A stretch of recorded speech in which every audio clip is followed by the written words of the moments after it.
ഇന്നൊരു അടിപൊളി ഇഫ്താർ സ്നാക്സ് ഉണ്ടാക്കട്ടോ. അപ്പോൾ ഞാൻ പത്തിരിക്കുള്ള ചിക്കൻ കറി അടുപ്പത്ത് വെച്ചതാണ്. അതിന് എല്ലില്ലാത്ത പീസ് ചിക്കൻ നോക്കിയിട്ട് ഒരു 2-3 പീസ് എടുത്തിട്ടുണ്ട്. ഇനി ഇതാ അവിടെ ഒരു ചട്ടി അടുപ്പത്ത് വെച്ച് അതിലേക്ക് കുറച്ച് വെളിച്ചെണ്ണ ഒഴിച്ചു കൊടുത്ത് സവാള ഇട്ട് വഴറ്റിയെടുക്കുന്നുണ്ട് കേട്ടോ. അപ്പോൾ ഞാൻ 2 സവാളയാണ് എടുത്തിട്ടുണ്ട്. അതിനത് 2 സവാള ഇട്ട് ഒന്ന് വഴറ്റിയെടുത്തതിലേക്ക് പച്ചമുളക് കട്ട് ചെയ്തതും കറിവേപ്പിൻ്റെ ഒരു ഉപ്പൊക്കെ ഇട്ട് ഒന്ന് അടച്ച് വെച്ചിട്ടുണ്ട്, എളുപ്പം ഒന്ന് വഴന്ന് വരാൻ വേണ്ടിയിട്ട്. അപ്പോൾ ആ ഒരു സമയം കൊണ്ട് നമ്മൾ ഇതൊന്ന് എടുത്ത് വെച്ച ആ ഒരു ചിക്കൻ ഉണ്ടല്ലോ അതിന് ക്രഷ് ചെയ്ത് മാറ്റി വെച്ചിട്ടുണ്ട്. പിന്നെ ഇഞ്ചി വെളുത്തുള്ളി പേസ്റ്റും കറിവേപ്പിൻ്റെലേക്ക് ഇട്ട് കൊടുത്തു. പിന്നെ കുറേശ്ശെ മസാലപ്പൊടികളും ചേർത്ത് കൊടുത്തു. മുളക് പൊടി, മഞ്ഞൾപ്പൊടി, മല്ലിപ്പൊടി, ഗരം മസാലപ്പൊടി, കുറച്ച് കുരുമുളക് പൊടിയും ചേർത്തിട്ടുണ്ട്.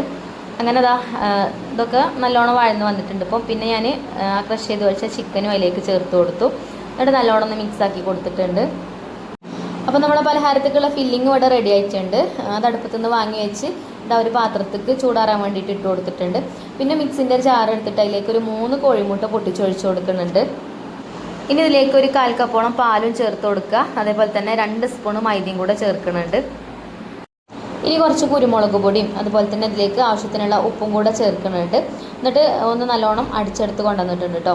ഇനി നമ്മൾ ആ ഒരു ഫില്ലിങ് ഒരു ബൗളിലേക്ക് മാറ്റിയിട്ടുണ്ടായിരുന്നല്ലോ, അത് ചൂടാറിയതിന് ശേഷം ആ ഒരു ഫില്ലിങ്ങൾക്ക് ഈ ഒരു ബാറ്റർ ഒഴിച്ച് കൊടുത്തിട്ട് ഇതേപോലെ ഒന്ന് മിക്സ് ആക്കി കൊടുക്കുക. ഇനി നമുക്ക് ഒരു നോൺ സ്റ്റിക്കിൻ്റെ പാൻ എടുത്തിട്ട് അതിലേക്ക് കുറച്ച് ഓയിലോ ബട്ടറോ നെയ്യോ എന്തെങ്കിലും ഒന്ന് സ്പ്രെഡ് ചെയ്ത് കൊടുത്തിട്ട് ഇതുപോലെ ആ ബാറ്റർ അതിലേക്ക് ഒഴിച്ച് കൊടുക്കുക. ഇനി ഇത് അടച്ച് വെച്ചിട്ട് ഒരു 10 മിനിറ്റ് ചെറിയ തീയിലിട്ടിട്ട് വേവിച്ചെടുക്കുക കേട്ടോ. അപ്പം നല്ല സ്മെല്ലൊക്കെ വരുമ്പോൾ ഒന്ന് തുറന്ന് നോക്കിയാൽ മതി. ഒരു ടൂത്ത് പിക്ക് വെച്ചിട്ട് കുത്തി നോക്കട്ടോ. നമ്മൾ കേക്കൊക്കെ വെന്തിക്കണോ നോക്കണ പോലെ നോക്കിയാൽ മതി.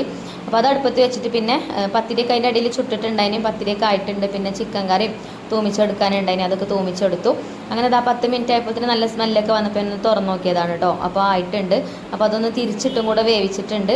ഇപ്പം നമ്മളെ പലഹാരം റെഡിയായി. ഇനി ഇത് കേക്കൊക്കെ കട്ട് ചെയ്യുന്ന രീതിയിൽ ഇതുപോലെ നമുക്ക് കട്ട് ചെയ്തെടുക്കാം. അപ്പോൾ നല്ല ചൂടുണ്ട് കേട്ടോ. അപ്പോൾ നല്ല ടേസ്റ്റാണ് ഈ ഒരു പലഹാരം. നോമ്പ് തുറക്കുന്ന സമയത്തൊക്കെ നമുക്ക് ഉണ്ടാക്കാൻ പറ്റിയിട്ടുള്ള നല്ലൊരു പലഹാരമാണ്.